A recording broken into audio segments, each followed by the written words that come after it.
नमस्कार आप सभी को।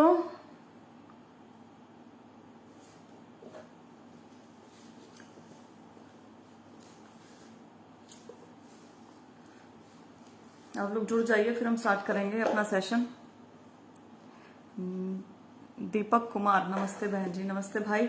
सतीश चोचरा नमस्कार। The royal DK good evening. Kashish Satija नमस्ते भाई। Jayant Shankhla hello.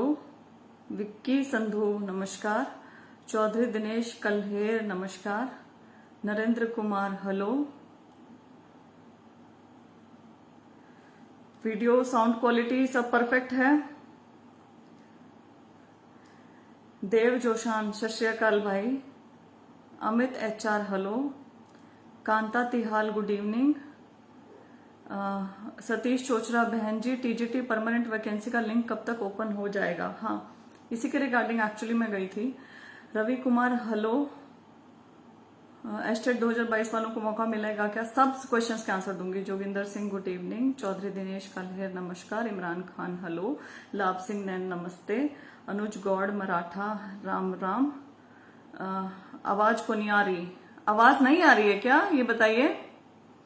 Satyavan Dholu good evening. Sunil S good evening. Manjeet Kataria नमस्ते। ओले हाथ न पावेगा शेयर टू। अरे जिसका दिल करे शेयर करो, दिल करे ना करो। अस्सलाम वालेकुम।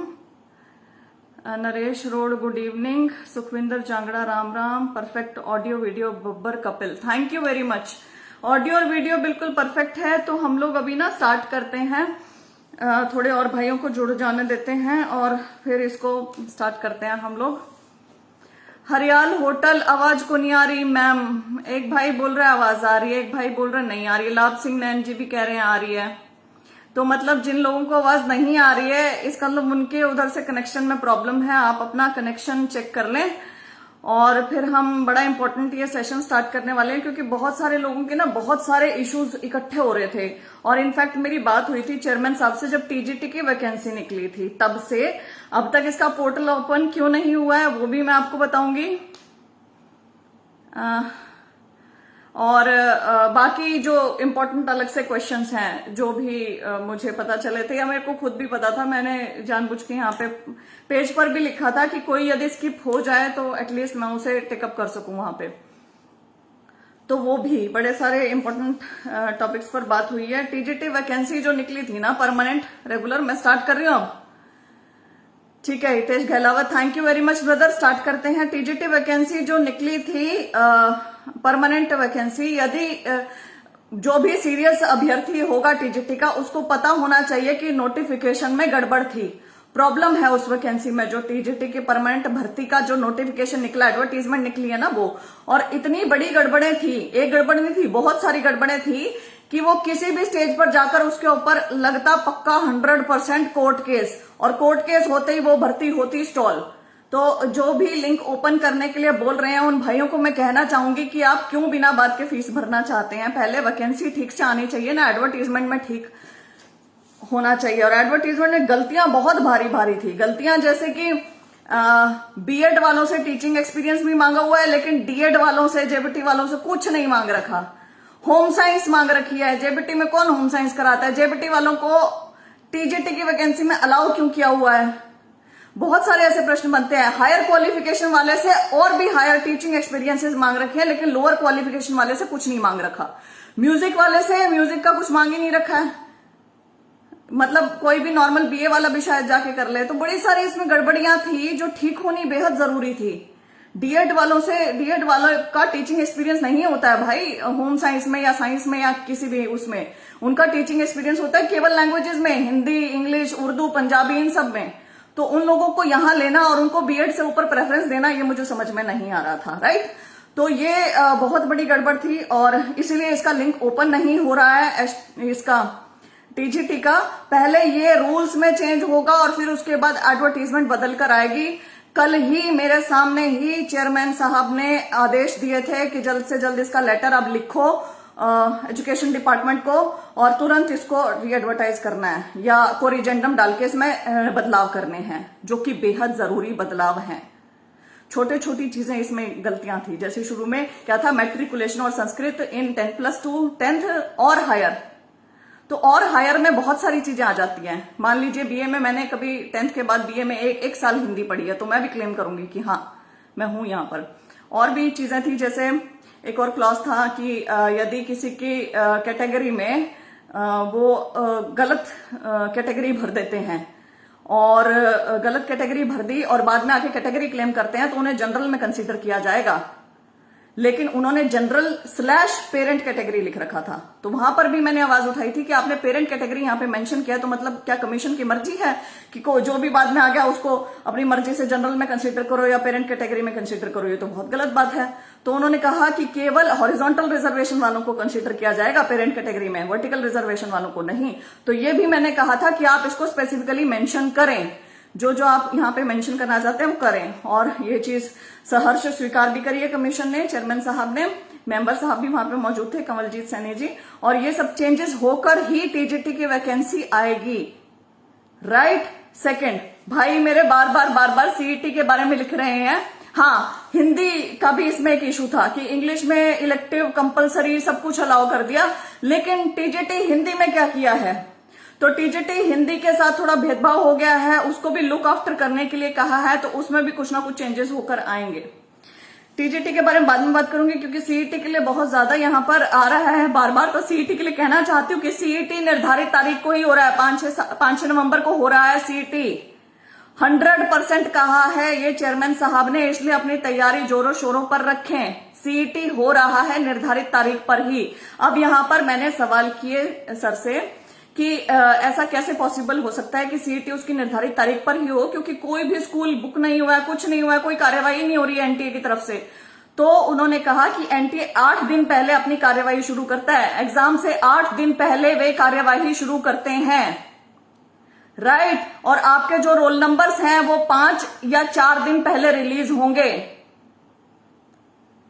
4 या 5 दिन पहले आपके रोल नंबर्स रिलीज होने शुरू होंगे। तो इसमें बिल्कुल घबराने की जरूरत नहीं है। उन्होंने कहा 100% सीईटी 5-6 नवंबर को ही होने जा रहा है। और ये जो भी उन्होंने मुझे कहा है वो मैं सेम टू सेम आपको बता रही हूं, इसलिए आपको अपनी तैयारी बिल्कुल जोरों शोरों से रखनी है। सीईटी का कवर हो गया है, TGT vacancy portal open cover कर लिया हमने, ये 2 चीजें कवर कर ली हैं, ठीक है। ये कह रहे हैं कब तक हो सकता है ओपन टीजीटी वाला लिंक? ब्रदर मैंने ये बता दिया, आप वीडियो को पीछे करके देख सकते हैं। ये मार्क्स वैकेंसी क्यों नहीं है, ये सब कुछ हम इसके ऊपर बात करेंगे। उसके बाद हमारी बात हुई है एस्टेट 2022। एस्टेट 2022 अलाउ होगा क्या टीजीटी के अंदर? तो ये बड़ा गंभीर मसला है और कमीशन इसकी तरफ से सिफारिश कर चुका है कि एस्टेट 2022 वालों को भी इसमें टीजीटी में इंक्लूड किया जाए। लेकिन इसमें ये है कि कमीशन की नहीं चलती है, सरकार की चलती है। मैंने फिर भी उनसे अनुरोध किया कि आप इसको इंक्लूड करवाएं। तो इवेंचुअली मेरे ख्याल से टीजीटी की वैकेंसी के रूल अभी चेंज होंगे। आपको जेबीटी, आपकी वैकेंसी में जेबीटी वालों को अलाउ कर रखा है रूल के हिसाब से, तो वो रूल वहां से बदलेंगे ना, तब तक एस्टेट का रिजल्ट आ जाएगा। मोस्ट प्रोबेबली तो ये वाली पोजीशन होने वाली है, मैं सच बोल रही हूं यहाँ पे, और इसको ध्यान से सुनना। अदरवाइज कुछ ना कुछ प्रोविजनल इंतजाम करने के पक्ष में भी है कमीशन, और सरकार को लिख रहा है इसके लिए। तो लेट अस सी कि क्या रहता है। मोस्ट प्रोबेबली एस्टेट 2022 इसमें अलाउ हो सकता है। सीईटी क्वालिफाई के बारे में बात करेंगे। उसके बाद एस्टेट 2022 कवर्ड है। Group D ESP post, group D के जो ईएसपी वाले पोस्ट थी जिसके लिए सबसे ज्यादा आ रहा था मेरे पास, ब्रदर्स आपका कुछ इशू हो रखा है, क्योंकि आपके डिपार्टमेंट की तरफ से जो कैटेगरी वाइज है वो नहीं पहुंचा है कमीशन के पास अभी तक भी। कैटेगरी वाइज जो 346 पता नहीं 348 मुझे पोस्ट बताई गई हैं, उसमें डिपार्टमेंट ने नहीं बताया कि जनरल के कितने देने हैं या ओबीसी के कितने देने हैं, एससी के कितने देने हैं, कैंडिडेट्स एक्स सर्विसमैन कितने हैं, कुछ भी नहीं बता रखा है। जब तक एक क्लैरिफिकेशन नहीं होती है, ये रिजल्ट नहीं आ रहा है, और ये रिजल्ट आसपास भी नहीं है अभी तक। ये भी मैं सच बता देती हूँ कि ये आड़े दोवाड़े भी नहीं है, कहीं आप सोच रहे हो कि 2-4 दिन में आने वाला है। No, it is not the position, सच बात ये है। अभी TGT art drawing teacher qualifications के बारे में, फिर सिर्फ आर्ट ही नहीं, होम साइंस, म्यूजिक साइंस, आपका जितने भी है सोशल साइंस की तो निकाली नहीं, पर मेवात कैडर में भी जो भी पोस्ट हैं उन सब में चेंज होगा, सब में, टीजीटी वालियों में। तभी मैंने कहा था कि टीजीटी के अभ्यर्थी जो सीरियस अभ्यर्थी है ना, वो पोर्टल ओपन होने के लिए कह ही नहीं सकते हैं, क्योंकि इतनी सारी गड़बड़ है, बिना चेंज हुए वो आ ही नहीं सकता है। क्योंकि अगर अभी वो आ गया ना, वो भर्ती रद्द होगी, भर्ती पूरी हो ही नहीं सकती है। एनीवेज, ग्रुप डी ईएसपी भी हमने कवर कर लिया है। नेक्स्ट है syllabus for written examination advertisement number 3/2022 DG police scientific staff group C forensic science lab वाला जो सिलेबस है ना, वो जल्द ही वेबसाइट पर डाल दिया जाएगा। ये मुझे जानकारी दी है, मैं आपको बता रही हूँ। ये भी टीजीटी इंग्लिश वाला तो हो गया, उनकी ज्वाइनिंग के लिए अब जल्द से जल्द ये भेज देंगे डिपार्टमेंट को, ये भी बात हुई है। पीजीटी इंग्लिश का डिटेल्ड रिजल्ट 2015 का वेबसाइट पर डाल दिया गया है, ये भी चेक कर लें। ये मैंने चेक नहीं करा है, मैं पूरा बिजी शेड्यूल चल रहा है मेरा, सोने का टाइम नहीं मिल रहा है मुझे, तो ये चेक कर लेना। Advertisement 14/2019 assistant revenue clerk, result category 28, जिसको 8-9 महीने हो गए डीवी को हुए, 50 पोस्ट का था ये रिजल्ट, उसके ऊपर काम चल रहा है भाई। लेकिन पहले मेरे ख्याल से पीटीआई का रिजल्ट आएगा, उसके बाद ये आएगा। इसके ऊपर काम चल रहा है, सर ने कहा है, और इसका रिजल्ट हम देंगे। कमीशन थोड़ा बर्डन चल रहा है, इसलिए ये जानकारी मैंने बता दी। मैंने पूछा कब तक देंगे, उन्होंने कहा श्वेता हम जल्द देंगे। अब जल्द में कितना जल्द, I do not know about this. Deep Mohan sister Hindi elective TGT brother, इसके बारे में बात कर चुकी हूँ, वीडियो को पीछे जाके देख सकते हैं। इसके बाद सीटी क्वालिफाइंग के बारे में मैंने बात की है। सीटी क्वालिफाइंग या 2 बार एससीसी के मार्क्स जो जोड़ रखे हैं, ये कमीशन के हाथ में नहीं होता है, ये होता है सरकार के हाथ में। कमीशन इसके बारे में कुछ नहीं कर सकता। सरकार यदि कह रही है कि ऐसे करना है तो ऐसे करना है, और इस चीज के लिए, और साथ में जुरिस्डिक्शन भी, क्योंकि कल मेरी एक वकील साहब से बात हुई। वकील साहब को मैंने पूछा कि भाई ये बहुत गड़बड़ कर रहे हैं, जुरिस्डिक्शन पंचकुला कोर्ट रख रहे हैं, पंजाब एंड हरियाणा हाईकोर्ट नहीं रख रहे हैं। तो उसमें उन्होंने कहा कि अभी इसी समय जो पीड़ित है अभ्यर्थी, उनको केस करके बदलवा लेनी चाहिए चीजें। जिनको भी लगता है कि क्वालिफाइंग वाला गलत है 4-5 गुना, नहीं, सारे होने चाहिए।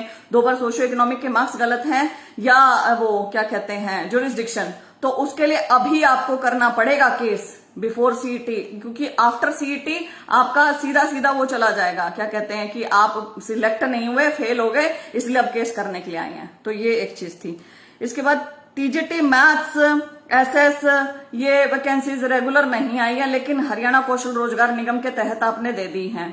खैर इन्होंने दी, हरियाणा सरकार ने दे दी है, तो इसमें भी कमीशन का कोई रोल नहीं है। कमीशन को तो सीधा भर्तियां भेजती है हरियाणा सरकार की, इतनों की भर्ती निकालनी है। वो इस चीज के लिए नहीं बोल सकते कि आपने उसकी भर्ती क्यों नहीं दी, आपने मैथ्स की क्यों नहीं दी, आपने साइंस की क्यों नहीं, एसएस की क्यों नहीं दी। तो उसके लिए भी सरकार जिम्मेदार है, सरकार को बोल सकते हैं, हम इनको नहीं बोल सकते हैं। लेकिन मैं अपने लेवल पर बोलकर आई हूं कि क्योंकि आपका रेगुलर इंटरेक्शन होता रहता है सरकार से, तो आप स्टूडेंट्स की, युवाओं की आवाज सरकार तक पहुंचाएं कि उन्हें यहां पर तकलीफ हो रही है, कि आप जो कच्ची भर्तियां हैं उसके ऊपर ज्यादा ध्यान दे रहे हैं, पक्की भर्तियों के ऊपर ध्यान नहीं दे रहे हैं। तो उन्होंने मुझे कहा कि हम ये अभ्यर्थियों की बात पहुंचाएंगे सरकार तक। एक भाई ने यहाँ पे लिखा सीईटी कंफर्म की न्यूज देना। ब्रदर मैंने दे चुकी हूं, मुझे ये कहा गया 100%, 99.99% भी नहीं बोला है, 100% सीईटी 5-6 नवंबर को हो रहा है।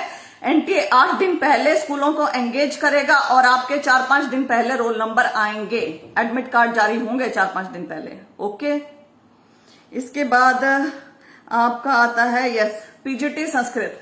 अब टीजीटी इंग्लिश के लिए सच में कमीशन ने बड़ा हेल्प की है, मैं इसमें नहीं दो राय रखती हूं। लेकिन यहाँ पे जो पीजीटी संस्कृत वाला है ना मामला, उसके लिए सर बड़े पॉजिटिव थे, चेयरमैन साहब, और उन्होंने कहा भी कि जैसे इंग्लिश का रिजल्ट आया है वैसे ही चेयरमैन साहब चाहते हैं कि पीजीटी संस्कृत का भी रिजल्ट आए। और पीजीटी संस्कृत के लिए मैं क्या, चेयरमैन साहब क्या, मेरे ख्याल से सारा हरियाणा ये चाहता है कि इनका रिजल्ट जल्द से जल्द आना चाहिए, इनके हक में फैसला हो, कोर्ट इनके हक में फैसला करे, और मोस्ट प्रोबेबली इनके हक में फैसला होगा भी। Let's keep our fingers crossed कि सच में कुछ ना कुछ होगा। अच्छा, एक और बहुत बड़ी खुशखबरी है, वो ये है कि हरियाणा जीके अब एग्जाम्स में 25% आएगी, 25%, 25 क्वेश्चंस हरियाणा जीके के रहेंगे अब हमारे एग्जाम्स में। ये एक अच्छी खुशखबरी है, तो इसके अनुसार तैयारी करना। ओके, इसके अलावा नेक्स्ट हमारा क्या है, एडवर्टीजमेंट 12/2019 का डीवी भी जल्दी करवाएंगे। हाँ, ये वाली भी थी। एस्टेट लाइफ टाइम के लिए, यस, एस्टेट लाइफ टाइम के लिए मेरी बात हुई है, तो एस्टेट लाइफ टाइम के लिए सरकार के काफी मतलब एजुकेशन मिनिस्टर पॉजिटिव हैं, कमीशन पॉजिटिव हैं, बहुत सारे मिनिस्टर्स पॉजिटिव हैं। एक केवल सीएम साहब की मोहर लगनी बाकी है और मोस्ट प्रोबेबली वो भी हो जाएगा। इसलिए आप लोग भी इसमें पॉजिटिव रहें। वन टाइम रिलैक्सेशन मिलने वाली है मोस्ट प्रोबेबली बहुत सारे अभ्यर्थियों को। एस्टेट लाइफ टाइम वाला शायद यहां पर होने वाला है। और ये भी मैं आपको बता दूं कि जो CTET is equal to STET था, जो अब सीटेट की कंडीशन रिमूव कर दी गई है, वो रिवोक नहीं होगी। सीटेट को एस्टेट के बराबर नहीं माना जाएगा हमारी टीजीटी या जेबीटी, टीजीटी वैकेंसी के लिए, ये भी ध्यान रखना। इसलिए एस्टेट 2022 के ऊपर ध्यान दो, वो वाला एग्जाम दो, वो वाला एग्जाम पास करके आप यहां पर दे सकते हैं एग्जाम, राइट। इसके बाद हाँ, टीजीटी में अदर स्टेट या सेंटर का एक्सपीरियंस वैलिड होगा क्या? इसमें सर ने कहा है कि क्लॉज दे रखा है एडवर्टीजमेंट में, उसे पढ़ सकते हैं और वहां पर हरियाणा स्टेट की मान्यता प्राप्त हरियाणा स्टेट, हरियाणा सब कुछ लिख रखा है, तो उसी के अनुसार होगा जो भी लिखा होगा। तो वहां पर मैंने एक टर्म ऐड करने के लिए उन्हें कहा है कि रेलेवेंट एक्सपीरियंस लिख दें वहां पे, क्योंकि एक्सपीरियंस के इस क्लॉज की वजह से बहुत सारे केसेस फाइल हुए हैं कि कहीं कोई किसी और डिपार्टमेंट में कार्यरत था लेकिन उसने कहीं और उसका चयन हो गया, तो वो एक्सपीरियंस क्लेम कर रहे थे क्योंकि उस क्लॉज की लैंग्वेज ऐसी थी एक्सपीरियंस वाले की। तो वहां रेलेवेंट लिखा जाएगा, ठीक है। Ajay Verma ma'am confirm. अजय वर्मा भाई, मेरे सारे भाइयों जो भी सीटी के लिए बार बार पूछो, 100% क्या होता है? जब चेयरमैन साहब ने कहा कि 100% सीटी 5-6 नवंबर को होने जा रहा है, तो 100% में मैं बताओ उसका क्या पूछूं? सर कंफर्म है ना? 5-6 को ही है ना? पक्का ना? 100% मतलब पक्का लेने वाले हैं ना? तो ये तो क्या हुए, ये हुए इमेच्योरिश क्वेश्चंस, राइट। जब उन्होंने कहा 100% होने जा रहा है, देन आई बिलीव 100% होने जा रहा है। और जो मैं सुनकर आई हूं, क्योंकि मेरी क्वेरीज थी कि 100% होने जा रहा है, तो आप कोई स्कूल तो अभी तक आपने एंगेज नहीं किया, एडमिट कार्ड्स का आपका पता नहीं है, तो उन्होंने उसका लॉजिकली जवाब दिया कि एनटीए से बात हुई है, 8 दिन पहले वो स्कूल से एंगेज करेंगे, 4-5 दिन पहले वो एडमिट कार्ड रिलीज करेंगे। वहां पे मेरी क्वेरी रेस्ट हो जाती है। इसके बाद यदि मैं पूछती हूँ पक्का ना, 100% ना, देन इट इज बेवकूफी, राइट। और ये चीज जब मैंने आपको कन्वे कर दिया है, तो यहाँ सीईटी की जितनी भी क्वेरीज है वो रेस्ट हो जानी चाहिए। ओके, अब आते हैं हम सीईटी ग्रुप डी का कब होगा, ये पूछा गया है सवाल। तो सीईटी ग्रुप डी का अभी कोई अता पता नहीं है। सीईटी ग्रुप डी के बारे में कुछ भी नहीं है।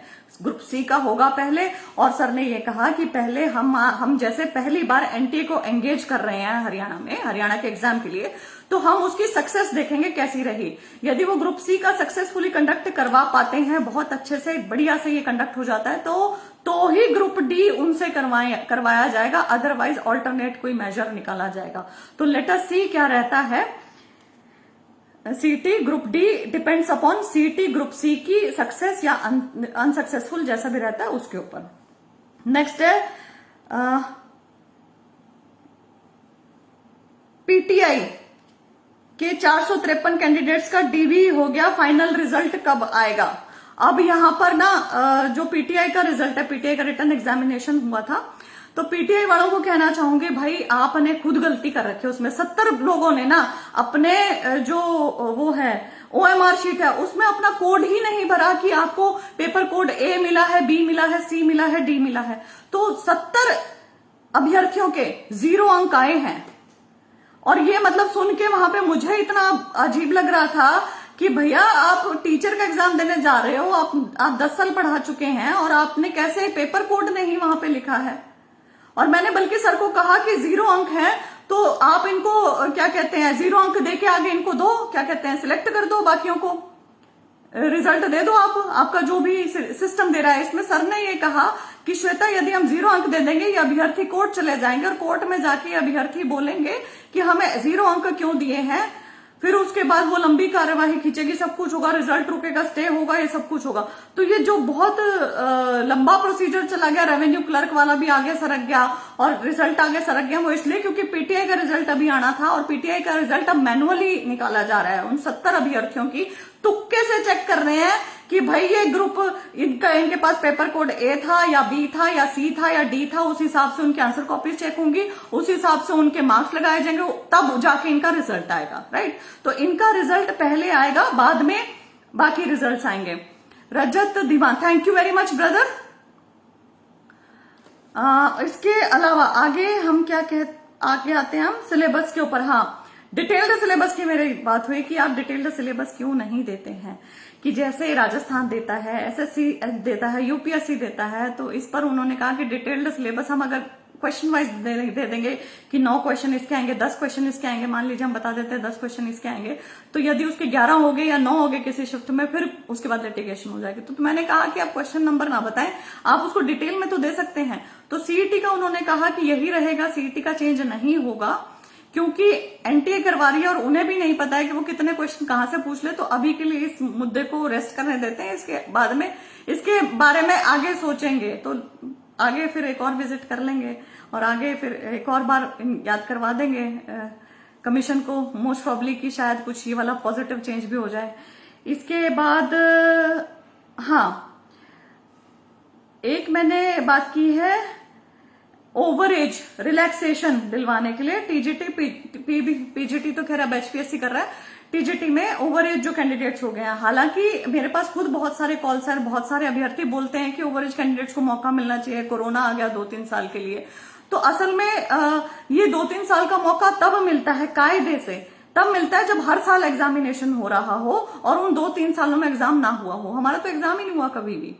तो यहां पर मुझे कहा गया कि जो अभ्यर्थी ऑलरेडी कार्यरत हैं, वो जितने सालों के लिए कार्यरत रहेंगे उनका उतना एक्सपीरियंस उनकी एज से माइनस हो जाएगा, उतना टीचिंग एक्सपीरियंस उनकी एज से माइनस हो जाएगा, तो उनको भी मौका मिलेगा जो कार्यरत हैं, जो टीचिंग प्रोफेशन में ही हैं। जो टीचिंग प्रोफेशन में नहीं है उनको अलाउ नहीं होगा। और मैं सीरियसली बताऊं इस मुद्दे पर, तो मैं 42 साल से ऊपर कितनी एज और मांगू, मैं मांग नहीं सकती हूँ, कितना और कहूं। वो उन्होंने खुद मुझे बोला है कि कायदे से 52 साल तक हमने दे रखी है श्वेता, 52 साल तक वो एक्सपीरियंस वाले जो कैंडिडेट्स का ईयर्स है वो कट जाता है, 58 में तो अपनी रिटायरमेंट हो जाती है, उससे ऊपर कितना मांग सकते हैं हम लोग, नहीं मांग सकते ना। तो जायज मांग ही रखेंगे, नाजायज नहीं रखेंगे। यहां पर मैं कहना चाहती हूँ ओवर एज कैंडिडेट्स जो ऑलरेडी टीचिंग प्रोफेशन में है उनको एज रिलैक्सेशन मिल रहा है, ओके। जो टीचिंग प्रोफेशन में नहीं है उन्हें नहीं मिल रहा है, उनके जितने साल उन्होंने टीचिंग किया वो एक्सपीरियंस का डिडक्ट हो रहा है उनकी ओवरऑल एज से। नेक्स्ट कम्स उसके बाद ये भी हो गया, ये भी हो गया ओवर एज वाला। हाँ, मैंने कहा आपका WhatsApp number is not working. आपने जो ग्रीवेंस रिड्रेसल के लिए व्हाट्सएप नंबर दिया है उसके ऊपर कोई क्वेरी सॉल्व नहीं हो रही है। तो उन्होंने मुझे बताया कि 2 जो इनके कर्मचारी हैं वो ग्रीवेंस सेल में ही बैठे हैं और क्वेरीज ही वो सॉल्व कर रहे हैं। और क्वेरीज किस नेचर की आती है, सीटी कब होगा, सीटी कब होगा, सीटी कब होगा, उसका रिजल्ट कब आएगा, इसका रिजल्ट कब आएगा। और ये उन्होंने कहा कि कुछ ऐसी जानकारियां होती हैं जो नहीं दे सकते हैं, कि भाई अगर आप पूछ रहे हैं कि इस वाली रेवेन्यू क्लर्क वाली वैकेंसी का रिजल्ट कब आएगा, मैं कह दूं कि मंडे को आ रहा है रिजल्ट और मंडे को ना आए, कुछ भी हो सकता है। तो इसके एग्जैक्ट जवाब नहीं होते हैं, तो ऐसे क्वेश्चंस ओमिट किए जाते हैं, ऐसे क्वेश्चंस के जवाब नहीं दिए जाते हैं। जो वाकई में जवाब देने लायक क्वेश्चंस होते हैं उसके दिए जाते हैं। अब इसमें मैं श्योर नहीं हूं कि किसके जवाब दिए जा रहे हैं, किसके नहीं जवाब दिए जा रहे हैं। तो ये आप लोग मुझे बताना कि सच में किसी का जवाब मिल रहा है क्या, क्योंकि मैंने वहां मैसेज नहीं करके देखा, व्हाट्सएप नहीं करके देखा, ना मुझे पता है, राइट। तो इसका आप बताना मुझे कि ये जवाब दे भी रहे हैं किसी चीज का कि नहीं दे रहे हैं। उसके अलावा हाँ, और कुछ लोग तो भाई अपने मन की बातें भी लिख लिख के भेज देते हैं, तो वो भी थोड़ा ध्यान रखो, ठीक है, कि हमें सिर्फ अपने काम की बात करनी है, ठीक। अगर घर के कुछ भी कह रहे हैं, कोई भी कुछ भी बोल रहा है, तो वो चीजें बताने की नहीं होती ना। तो अपना सीमित वहीं तक ही क्वेश्चन रखो कि हाँ ये मतलब क्वेश्चंस कैसे होने चाहिए, what should be the nature of question, कि ये वाली एडवर्टीजमेंट कब, जैसे वो पेरेंट कैटेगरी वाला था कि आपका ये वाला क्लॉज है, इसमें आपने पेरेंट कैटेगरी को अलाउ किया है, तो अब क्या आप दोनों को कंसीडर करने वाले हैं, तो मतलब अगर हम नहीं भी लगाते हैं बाद में हम लगा दें हमारा चल जाएगा, ऐसे टाइप के क्वेश्चंस होते हैं। ये नहीं कि भाई रिजल्ट कब आएगा या कुछ भी। आप टाइम फ्रेम भी पूछ सकते हैं, आप एग्जैक्ट डेट नहीं पूछ सकते हैं। हाँ, एग्जाम डेट पूछ सकते हैं, एग्जाम डेट मैंने बता दी है 5, 6, 7 नवंबर हो तो रहा है। इसके बाद व्हाट्सएप वाला भी हो गया। क्लर्क वेटिंग, क्लर्क वाले अभ्यर्थियों का मेरे पास काफी टाइम से आ रहा था कि हमारी वेटिंग का क्या होगा। अभी तो क्लर्क की ज्वाइनिंग ही चल रही है, ठीक है। जब ज्वाइनिंग की प्रोसेस पूरी हो जाएगी ना भाइयों बहनों, उसके बाद उस दिन के बाद से क्लर्क वेटिंग जनरेट होगी और जो 1 साल के लिए वैलिड रहेगी, ठीक है। तो ये क्लर्क वेटिंग का भी हो गया। पंकज चहल, हरियाणा पुलिस मैडम, मैं हरियाणा पुलिस के अभ्यर्थियों से पूछना चाहती हूँ ये कि आप मुझसे चाहते क्या हैं। आप कई बार कहते हैं कि मैं आपकी इससे दूर रहूं, कई बार आप चाहते हैं कि मैं उसके अंदर बात करूं। तो मैंने एक दिन यहाँ साफ आपके सामने बैठकर कह दिया था कि हरियाणा पुलिस के लिए जो भी करना होगा अपने लेवल पे मैं कर दूंगी, लेकिन मैं कभी भी आपके सामने आके नहीं बताऊंगी। तो ITI इंस्ट्रक्टर और हरियाणा पुलिस, ये 2 ऐसी भर्तियां हैं जिनके बारे में आप लोग खुद ही नहीं चाहते थे कि मैं इनकी बात करूं। तो इनकी बात मेरे से जितनी अपने लेवल से होती है वो मैं करती हूं, लेकिन मैं कभी भी कम्युनिकेट नहीं करूंगी आपको कि मैंने उसमें क्या किया। अदरवाइज सब कुछ पॉजिटिव चल रहा है, सारी चीजें पॉजिटिव चल रही हैं। हाँ, मैं ये नहीं कहती कमीशन बहुत बढ़िया काम कर रहा है या बहुत गजब काम कर रहा है, नहीं, बिल्कुल भी नहीं कर रहा है। लेकिन हाँ, मंशा मेरे को नहीं नेगेटिव लगती, मैं सही बात कहूं। जितनी बार भी चेयरमैन साहब से मिलती हूँ मुझे पॉजिटिव इंसान लगते हैं, वो पॉजिटिवली बात करते हैं। वो जो भी मैं उनको बोलती हूँ कि सर ये चीज गलत है, ऐसे होनी चाहिए, तो वो उस चीज को मानते भी हैं, सही चीज को, और उसको करेक्ट करने की भी कोशिश करते हैं। तो मैं कैसे कह दूं कुछ भी। हाँ, लेकिन ये जो भर्तियां नहीं निकल रही हैं या भर्तियों में डिले हो रहा है, वो सरकार की गलती की वजह से हो रहा है। एग्जामिनेशन कंडक्ट करवाने में यदि कुछ प्रॉब्लम आती है, वो होती है HSSC की गलती। अब मैं लेती हूँ आपके सवाल। मेरे ख्याल से मैंने आपको सब कुछ जवाब दे दिया है। हाँ, जो CET क्वालिफाइंग वगैरह उसके बारे में बता चुकी हूँ। जो HKRN है भाई, जो मैं तो बोल के आई हूँ सीधा, भाई HKRN कुछ नहीं है, बैकडोर एंट्री है, ये सारे बकवास काम है। ये आप ज्यादा सॉरी फोन ही गिर गया, सॉरी ज्यादा से ज्यादा वैकेंसीज आप वहां से निकलवा रहे हैं, क्या कहते हैं, कच्ची भर्तियां करवा रहे हैं और पक्की भर्तियां कम हो रही हैं। सरकार की ये गलत बात है, तो वो उस चीज में टिप्पणी भी नहीं कर सकते हैं। वो सरकार के मुलाजिम हैं, वो कमीशन में काम कर रहे हैं, वो सरकार द्वारा ही चयनित हैं, तो वो उस चीज के ऊपर टिप्पणी नहीं कर सकते। लेकिन मैं फ्रीली अपनी बातें बोलकर आई हूं कि ये चीज गलत है, ऐसी नहीं होनी चाहिए। इस चीज के लिए कुछ ना कुछ प्रावधान होने चाहिए। आप आज कच्चे लगा दोगे, कल को उन्हें पक्के कर दोगे। कच्चे और पक्के आप हमेशा 2 धड़े तैयार रखते हो जो एक दूसरे के एंटी रहते हैं। दोनों समान काम कर रहे हैं लेकिन वेतन समान नहीं मिलता है, जिसके लिए उम्र भर दुखी रहते हैं, यूनियनें बन जाती हैं, लड़ाइयां रहती हैं। क्यों लड़ाई करवाना चाहते हो, क्यों भेदभाव रहता है इतना सब कुछ। तो वही बोलते हैं कि भाई आप ये चीज, फिर आपका ये इशू है तो आप सरकार के सामने रखें, आप सरकार से जाके बात करें, कमीशन इसमें क्या कर सकता है। और it is fair as well कि I can not blame commission on it. अब मैं आपके क्वेश्चंस लेती हूँ। धर्मप्रीत, CET कब होगा, ये ऐसा सवाल है, मतलब कि मैंने पहले जवाब दे दिया, इसका बार बार पता नहीं क्यों पूछ रहे हैं। अब मैं जवाब नहीं देती, मैं पीछे जाके पूरा वीडियो देखो फिर देखना। TGT मैथ्स कब आएगी मैम, साइंस की निकाल दी, मैथ्स की भी निकालो, मैथ्स टेम्परेरी बेस पर क्यों निकाली, अब ये भी मैं बात कर चुकी हूँ इसके बारे में भी। Ma'am estate life time validity notification कब तक जारी होगा। मनीषा अहलावत बहन मेरी, इस चीज के बारे में बात कर चुकी हूँ कि TGT जो ये एस्टेट जो लाइफ टाइम वाला है, इसके लिए कमीशन पॉजिटिव है, एजुकेशन मिनिस्टर पॉजिटिव है, डिपार्टमेंट पॉजिटिव है, सिर्फ माननीय मुख्यमंत्री साहब की मोहर की इंतजार हो रहा है। और मोस्ट प्रोबेबली जो मेरे को फील हुआ, जो मुझे समझ में आया है कि ये हो जाएगा, ये 1 टाइम रिलैक्सेशन मिलने वाली है most probably. I am not saying 100% यहाँ पे, लेकिन मोस्ट प्रोबेबली ये होगा। जितनी मैं समझ रखती हूँ, जैसे मैं समझ रखती हूँ, मुझे उससे ये साफ समझ में आया। एस्टेट 2022 वाले इंक्लूड होंगे क्या TGT वैकेंसी में। TGT में गड़बड़े इतनी है, दोबारा इसको बता रही हूँ कि TGT की भर्ती जो भी कैंडिडेट्स हैं, यदि वो सीरियस कैंडिडेट हैं सच में, तो वो जानते हैं कि नोटिफिकेशन में गड़बड़ बहुत ज्यादा है, तो वो गड़बड़ ठीक होगी। और गड़बड़ ठीक ऐसे कमीशन नहीं कर सकता है क्योंकि वो एजुकेशन डिपार्टमेंट के रूल्स हैं, तो एजुकेशन डिपार्टमेंट के रूल चेंज करवा के बाद में आएगा। और कल ही मतलब चेयरमैन साहब ने मेरे सामने लेटर लिखने के लिए बोला है, मेंबर साहब थे कमलजीत सैनी जी, उन्होंने मेरे सामने लेटर लिखने के लिए बोला है कि एजुकेशन डिपार्टमेंट को लिखो, वो मीटिंग करेंगे, रूल्स चेंज होंगे, TGT की वैकेंसी दोबारा निकलेगी या कोई रिजेंडम आएगा।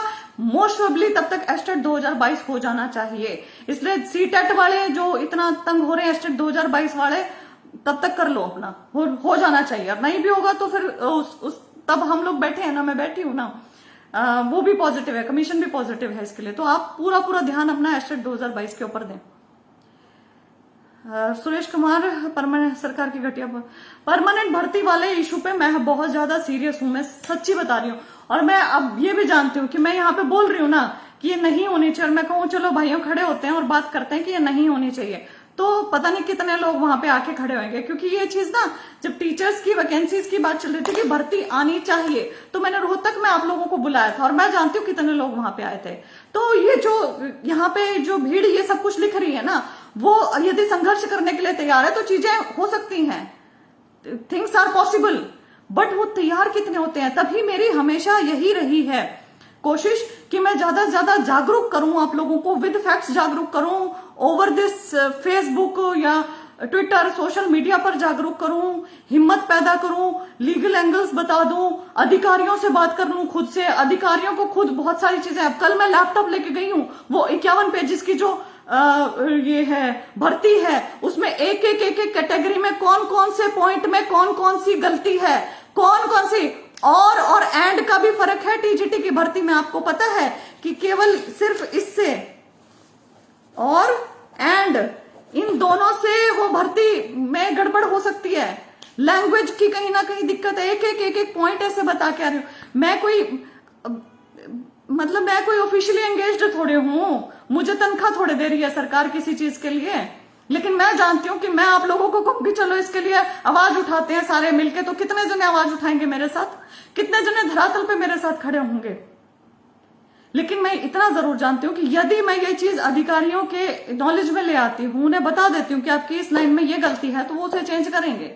उनको करना पड़ेगा भाई, वरना लीगल इशू बन रहा है, बहुत तगड़ा बन रहा है। टीजीटी की भर्ती तो हो ही नहीं सकती है इस नोटिफिकेशन के ऊपर, जो नोटिफिकेशन अभी है किसी भी हालत में नहीं हो सकती है। अच्छा, एक और मेरी बात हुई थी कि आप लोग मान लीजिए सीईटी आप करवाते हैं और सीईटी में आपकी आंसर की में कुछ गड़बड़ आ जाती है। आपने कहा 48 घंटे में हम आंसर की जारी कर देंगे और ऑब्जेक्शन मांग लेंगे। अब आपने आंसर की जारी कर ली और ऑब्जेक्शन आपने मांग लिए, और आपके ऑब्जेक्शन में मान लीजिए आपके 5 सवाल गलत हैं, अभ्यर्थियों ने 5 सवाल भेज दिए और आपने 5 ठीक कर दिए, कुछ लोगों ने 10 भी भेज दिए, कुछ ने 15 भेज दिए, सब कुछ। लेकिन जो वो 5 ठीक हैं उसकी पहले बात तो पर क्वेश्चन फीस कितनी रखेंगे? मोस्ट प्रोबेबली 100 रुपए रखेंगे पर क्वेश्चन फीस। और यदि किसी अभ्यर्थी का क्लेम सही है तो उसकी फीस रिफंड होगी कि नहीं होगी? तो यहां पर मुझे बताया गया है कि जिस अभ्यर्थी का क्लेम सही होगा उसकी हम फीस रिफंड करेंगे, लेकिन जो फालतू में क्लेम भेजेगा, मान लो 5 ही सवाल गलत थे और 5 हमने ठीक कर दिया, तो 500 रुपए अभ्यर्थी के वापस हो गए, या जिसने उसमें 1 का क्लेम डाल रखा है उसके 100 रुपए वापस हो गए। लेकिन किसी ने 10 डाल रखे हैं तो ऐसे वापस नहीं होंगे फालतू वाले क्वेश्चंस के क्लेम के, वो जब्त हो जाएगी उसकी फीस। ओके, तो ये भी बात होगी। मोस्ट प्रॉब्ली मुझे ऐसा लगता है कि मैंने सारे क्वेश्चंस, इंपॉर्टेंट क्वेश्चंस कवर किए हैं। जो क्वेश्चंस मैंने कवर नहीं किए वो आप ये समझना कि मुझे या तो ध्यान नहीं आए होंगे, या आपका समय पर मेरे पास मैसेज नहीं आया होगा, मैंने सुबह सुबह यहाँ पे डाल दिया था, या वो कैसे भी निकल गया होगा। बहुत सारे इश्यूज पे जनरल बात हुई है, तो जनरल बात का तो क्या बताना, इंपॉर्टेंट यहाँ पे we have covered everything, right. एक जरूरी सूचना ये है कि जब भी अपने फॉर्म भरो ना, बहुत ध्यान पूर्वक भरो। आप यदि कंप्यूटर सेंटर वाले से भी भरवाते हो तो अपना फॉर्म बिल्कुल ठोक बजा के ढंग से देख के भरो कि नाम ठीक है, फादर्स नेम ठीक है, मदर्स नेम ठीक है, स्पेलिंग मिस्टेक तो नहीं है, फोटो ठीक है, सिग्नेचर ठीक है, मैं कौन कौन से सर्टिफिकेट एनेक्स्चर्स लगा रहा हूं इसके साथ या लगा रही हूं, मैंने अपना कास्ट का सर्टिफिकेट लगाया है क्या, सोशियो इकोनॉमिक का लगाया है क्या, ग्रेजुएशन का लगाया है क्या, पोस्ट ग्रेजुएशन, ये आपको सब खुद जांचने हैं। आप स्वयं उसमें बहुत सारी चीजें मिस कर देते हैं, जिसकी वजह से क्या होता है कि आपका सिलेक्शन रह जाता है, और फिर आप कमीशन में जाते हैं, उन लोगों को बोलते हैं, तो उन लोगों के पास काम ही इतना सारा है कि आपका वो चलता चला जाता है कोर्ट केस में 1 साल 2 साल 4 साल। तो क्यों ऐसी गड़बड़ करनी? फॉर्म ही ढंग से देख के भरे ना। अब जो ये पीटीआई टीचर्स ने गलती करी कि उन्होंने वो नहीं भरा, वो क्या कहते हैं उसे, क्वेश्चन का कोड नहीं भरा ABCD, उसकी वजह से सारे पीटीआई का रिजल्ट रुक गया है। तो और उसकी वजह से बाकी रिजल्ट भी डिले हो गए, क्योंकि मैनुअली चेक हो रहा है, वो कंप्यूटर चेक नहीं कर रहा है। तो ऐसी गलती नहीं करनी है। जो हमारे पार्ट की गलती है ना, हम उसे अवॉइड करना चाहिए हमें। हम पढ़े लिखे हैं, हम मतलब समझदार लोग हैं, हमें पता है कि फॉर्म कैसे भरते हैं, हमें पता है कि ओएमआर कैसे भरते हैं, तो हम यहां से एब्सेंट माइंडेड नहीं होंगे, हम सिली मिस्टेक नहीं करेंगे और हमें ढंग से अटेम्प्ट करना है। हमारी तरफ से 100% चीजें ठीक होनी चाहिए, तभी हम सामने वाले से एक्सपेक्ट करेंगे कि वो भी हमारे लिए ठीक करे, right. Ma'am ESP group D की ज्वाइनिंग लिस्ट का पोस्ट कब तक आ सकती है? ब्रदर आसपास तो नहीं लग रही है ये, जो मुझे फील हुआ वहां ग्रुप डी ईएसपी की अभी तक कोई चर्चा नहीं है, ये है ट्रूथ। क्योंकि आपकी जो कैटेगरी वाइज लिस्ट है वो डिपार्टमेंट से अब तक वहां नहीं पहुंची है, ये मुझे बताया गया है। अब सच्चाई कितनी है भगवान जाने, लेकिन मुझे इसके बारे में कुछ नहीं, अभी जो बताया है वो मैंने आपको बता दिया। टीजीटी 1035 के रिजल्ट के बाद रेगुलर पोस्ट की नहीं कम क्यों होगी? नहीं होगी कम, जितनी बता रखी है उतनी रहेगी।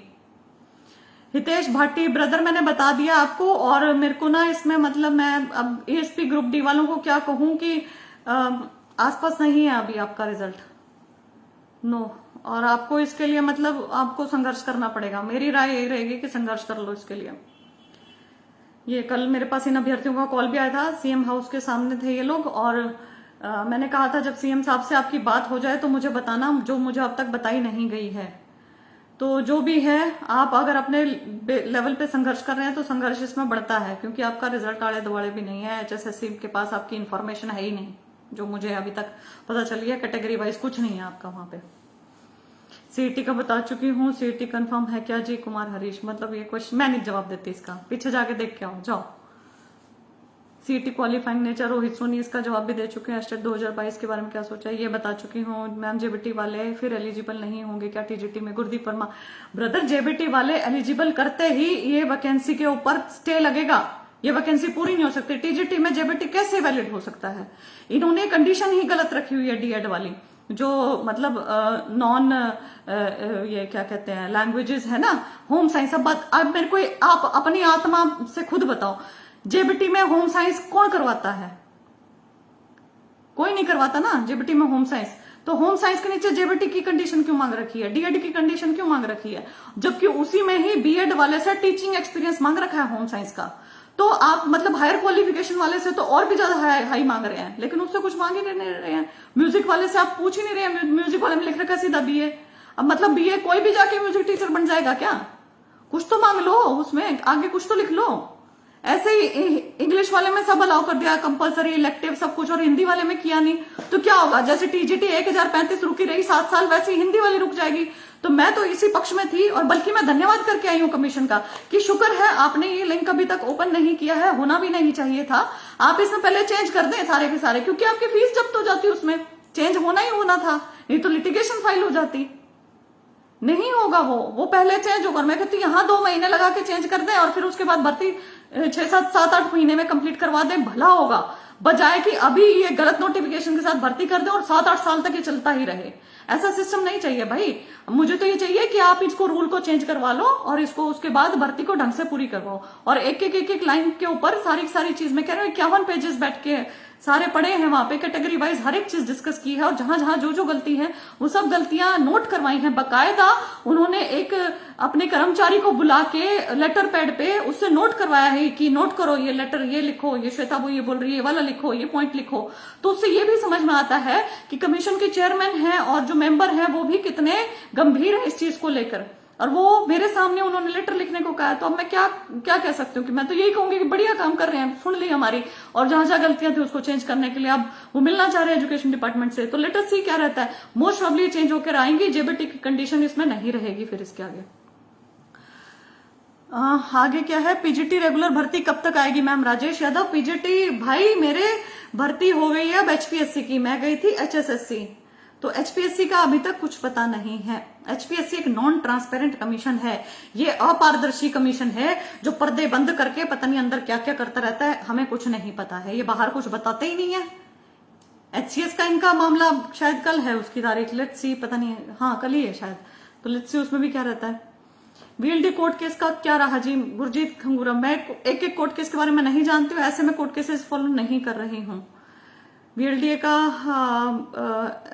ये जो था आपका ये 10% वाली रिजर्वेशन जो थी इकोनॉमिक क्राइटेरिया वाली, उसके ऊपर तो मेरे को पता था क्या हुआ है, उसके आगे मुझे नहीं पता है कि इसमें क्या चल रहा है। स्क्रीनिंग में क्वालिफाइंग मार्क्स हैं क्या? बीए इकोनॉमिक ऑनर्स में अप्लाई कर सकते हैं क्या? महेश गर्ग, टीजीटी का दोबारा आएगा, उसमें आप प्लीज आप जो जो आपकी कंडीशंस रहेंगी ना, वहां एलिजिबिलिटी कंडीशंस, प्लीज उसे पढ़ लीजिएगा और उसके हिसाब से देखेगा। ठीक है, मैं मुद्दे उठाती हूँ, सब कुछ करती हूँ, लेकिन यदि आप मुझसे ये पूछते हैं चीजें कि बहन जी इसमें ये एलिजिबल है क्या, इसमें कितने साल का एक्सपीरियंस होना चाहिए, इस वैकेंसी में कैसे क्या होना चाहिए, तो ये आपके सवाल बहुत गलत हैं। मतलब आपको खुद इसके ऊपर बुरा लगना चाहिए, शर्म आनी चाहिए कि ये चीजें मैं खुद से चेक कर लेता हूँ, अपना खुद नोटिफिकेशन खोल के उसे पढ़ लो भाई, एडवर्टीजमेंट पढ़ लो भाई। इतना ऐसी चीजें आप थोड़े ना मुझसे पूछोगे। एक भाई ने, मतलब कमाल होगी, एक भाई मुझे फोन करके बोलते हैं मैडम आरटीआई कैसे लिखते हैं, मेरे को आरटीआई लिखनी है। तो मैंने उन्हें बताया था कि आरटीआई कैसे लिखते हैं, वीडियोस भरे पड़े हैं, कृपया करके इस चीज के लिए मुझे कॉल ना करें। तो उन्होंने कहा बहन जी एक काम करो, आप पैसे ले लो और आरटीआई लिख दो हमारी तरफ से। तो I was so offended because it is not my work and I have never asked a single penny from anyone. ये मैं अपने, मतलब क्योंकि मैं खुद भुगत भोगी रही हूं, क्योंकि मैं खुद अभ्यर्थियों के दर्द, मतलब जो भी आप जिस दर्द से गुजरते हो सब कुछ समझती हूँ, सारी चीजें हैं, मुझे लीगल नॉलेज है, मुझे लगता है कि मुझे शेयर करना चाहिए। लेकिन इसका मतलब ये नहीं है कि भाई मैं कोई यहाँ पे क्लर्कगिरी करने के लिए बैठी हूँ या कर्मचारी हूँ, या फिर मैं यहाँ पे आपकी बैठ के आरटीआई लिखूंगी और उसके लिए आपके लिए पैसे चार्ज करूंगी। आपको जेन्युइनली मेरी मदद की जरूरत है, मैं कर सकती हूँ, लेकिन अगर आप मेरे को ऐसे डायरेक्ट करने की कोशिश करेंगे then it is very bad and it should not be done and you should always take care of it. Ask valid questions, do not ask ऐसे कुछ भी बेतुका बचकाना questions, right? Neeraj weight lifter, Neeraj भाई मैंने ग्रुप डी एसपी के बारे में बता दिया, वीडियो पीछे करके देख लेना। मेरे ख्याल दोबारा सबके सब सेम क्वेश्चंस चल रहे हैं, तो हम सारा के सारे यहाँ पे डिस्कस कर चुके हैं। टीजीटी वाली वैकेंसी खोल के सारे डिस्कस करके आ चुकी हूँ, उसका पोर्टल नहीं खुल रहा है। उसके बाद हम सीईटी एस्टेट 2022 और सारा कुछ सब कुछ डिस्कस कर चुके हैं जितने हमारे थे। और सारी इन सब में सबसे अच्छी बात यह है कि सीईटी निर्धारित समय पे हो रहा है, और दूसरी अच्छी बात यह है कि अब हरियाणा के जितने भी क्वेश्चन पेपर्स होंगे उसमें 25% हरियाणा जीके आएगी। तो ये भी हमारी एक तरीके से जीत है कि जहां हमारे एग्जाम्स में हरियाणा जीके पूछी नहीं जाती थी, हरियाणा के एग्जाम्स में हरियाणा जीके पूछी नहीं जाती थी, वहां हरियाणा जीके अब पूछी जाएगी, राइट। इसी के साथ मैं आपको कहना चाहूंगी कि आपकी कुछ भी क्वेरीज हैं, जो भी हैं, मैं ये नीचे शायद सारा नहीं पढ़ पाऊंगी जितना साथ में चल रहा था, थोड़ा बहुत जितना पढ़ पाई उतना बहुत। तो आप मुझे ईमेल कर सकते हैं मेरे ईमेल पे, और ईमेल पे कृपया करके आप जितने भी लोग मुझे ईमेल करते हैं, लोग सीधे बोलते हैं बहन जी अपना नंबर दे दो, ma'am can I have your number.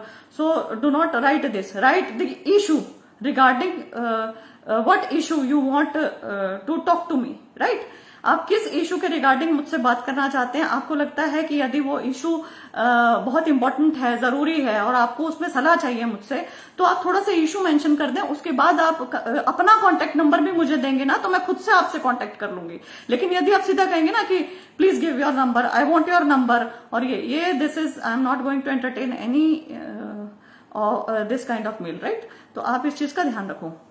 JBT भर्ती तो आपको खुद ही पता है, जेबीटी भर्ती का, जेबीटी तो ये है कि सरप्लस बताते हैं और आरटीआई में कुछ बताते हैं। चलो ठीक है, all the very best, good night, take care and prepare for CET, पूरा मन लगा के जबरदस्त तरीके से। और जिसको इसमें चेंज चाहिए उन लोगों का मैंने बता दिया क्या करना है, वो भी हो सकता है और बहुत जल्द हो सकता है। निर्धारित सीईटी की डेट से पहले हो सकता है, और उसमें तो मेरे ख्याल 1-2 तारीख में ही सब कुछ निबट जाएगा। Okay, all the best. Take care. Good night.